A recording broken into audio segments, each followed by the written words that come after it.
In all big arteries, elastic arteries, like carotid, femoral, and muscular arteries, design is completely different. Tunica intima consists of numerous layers of cells and elastic membranes. And this arrangement, this is aorta, was called diffuse intimal thickening or intimal hyperplasia. And it's happened in each artery, elastic or coronary artery. But coronary artery on the top has a unique design. Tunica intima of coronary artery always larger or at least equal to tunica media and consists about 25-30 numbers of cell layers.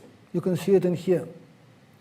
And it separated from muscle layer, this layer, by internal elastic membrane that indicated by black arrows. And this is design of each human heart without exception. It's from Dr. Nakashima article 2002, and he was so kind that he sent me high-resolution image that I show later. And this is also from his article, the differentiation, maturation of tunica intima after birth. At the birth, tunica intima is presented by one layer of cells on elastic membrane. You can barely see them. But at age of 5, it's about 10-15 layers. It's getting bigger. At age 15, it's about 15-20 layers. And in adult, it's about 25-30 layers of cells, compactly packed cells and elastic membrane. According to some authors, it's up to 50 layers. It's very difficult to count them.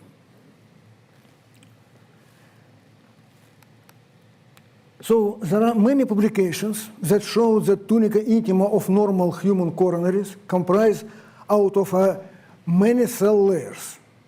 And it's not just one article of Dr. Nakashima, because it was a Russian scientist, Kapitalina Volkov, that published it in the same Virchow archive in 1923.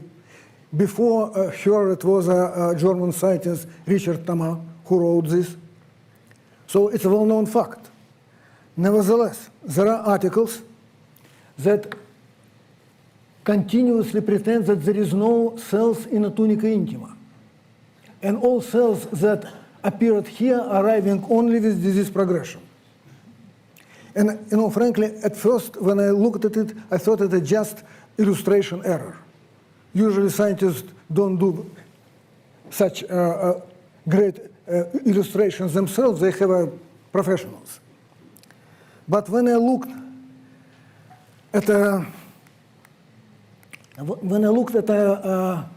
article published in best medical journals, and this is from Nature, this article just stated that coronary artery tunica intima is a very thin compartment, and in this picture is exaggerated on purpose.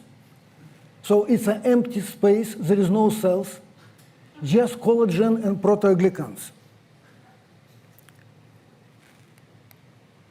It's just 5 journals from leading medical, 5 articles from leading medical journals that explaining the same. It's the same picture, the same explanation.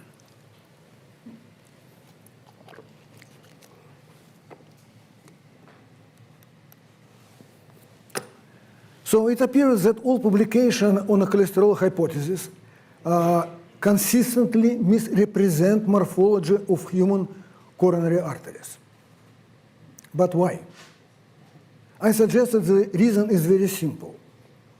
A depiction of real human coronary morphology is not suitable for cholesterol hypothesis. Because if you said that LDL-C particles are going to crawl under endothelium, you suppose that this space is empty. If macrophages or monocytes can easily crawl and to be transformed into foamy cells, it's supposed to be empty. But portraying human coronary tunica intima as a one single endothelium layer with acellular subendothelial space instead of real morphology, in fact, is the only way to upkeep this hypothesis alive. And explain subendothelial deposition, you can make this explanation only if it's only endothelial layer and nothing underneath. But it's not correct.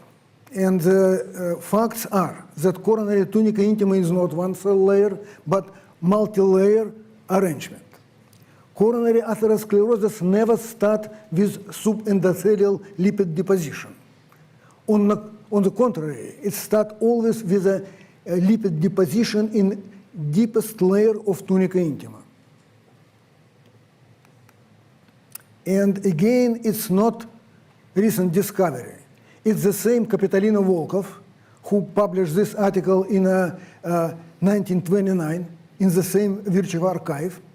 And just these six articles gain about more than 1,000 citations by other articles. So it's not discovered fact. And this is from Dr. Nakashima article 2007. They made really complicated work. They took right coronary artery from it's a postmortem exam or heart explant during heart transplantation.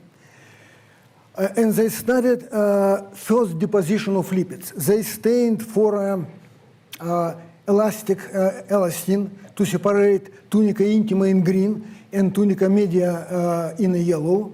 And they stained for lipid and macrophages. And what they showed that all initial depositions that they can detect, they always in deepest layer of tunica intima. And macrophages have nothing to do with it. They're just lying separately. And this is three-dimensional localization. Then I asked Dr. Nakashima to send an image from the same article, coronary section, stain for, of people with different early stages. Again, not plaque, different early stages of coronary disease. And I've got this image, and it was like 100 megabytes. So you can easily enhance it, because an article it would get pixelated immediately. And you can see that in a normal heart, tunica intima bigger than tunica media. This is elastic membrane. There is no lipids, no macrophages.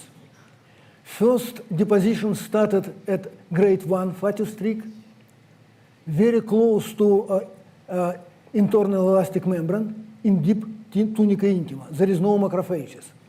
Next stage, more deposition, grade 2 fatty streak. Again, it's all in deepest layers and no macrophages in here. And if you go to next stage, it's more lipid deposition and almost non-macrophages. Finally, it's a great deposition of lipids in deepest layer, and macrophages start to participate. And this is area already formed cells. They just pick up all lipids. So accepted hypothesis implicitly state that lipids invade coronary wall from arterial lumen and start subendothelial deposition. But when this hypothesis is combined with facts, it became self-contradictory model. So this is imaginary coronary artery. You can see that this space is a just empty space ready to receive LDL and monocytes. It's like an empty fish tank. You put a water, then you put fish, you put stones, you put plants. Nothing happened before. And this is real tunica intima at this stage, at early stage, and this is real deposition. How it comes that lipid can crawl through all this space and don't have any trace in it, and accumulated only in here? The most strange thing is that these images from Dr. Nakashima article, people successfully use to prove their hypothesis with subendothelial lipid deposition.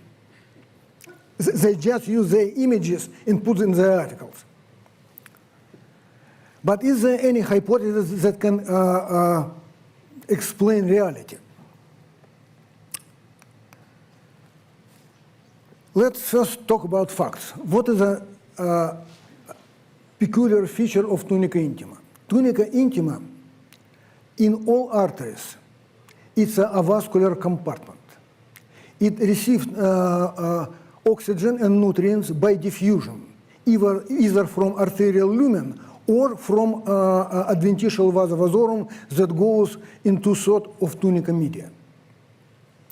And tunica media in normal heart always avascular. But cells in tunica intima are most replicated cell population in coronary wall. And we know it, it's not news, that with aging, tunica intima get thicker, bigger, and some pathological conditions, for example, high blood pressure, obesity, metabolic disease, diabetes, they can accelerate this increasing of tunica intima. So this is a hypothesis that I'm trying to deliver people for quite a while. Let's enhance it and see it in detail. So normal coronary tunica intima is from elastic membrane to the lumen, is a vascular compartment. It receives oxygen and nutrients either from arterial lumen or from adventitial vasa vasorum. Again, adventitial vasa vasorum don't come closer to tunica intima, they end at about 2/3. When for some reason tunica intima gets bigger in this part, diffusion of oxygen reduced proportionally square to distance. It's just a law. Cells in this area, they undergo hypoxia. Any cells that undergo hypoxia and alive start to express growth factor. It's a hypoxia-induced growth factor and vascular endothelial growth factor, both that promote angiogenesis and neovascularization.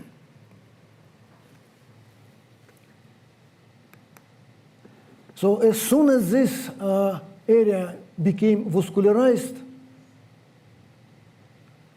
this vessel penetrate elastic membranes and grow towards growth factors. It's a just chemoattraction. As soon as they grew enough in here, this area in a greenish, they contain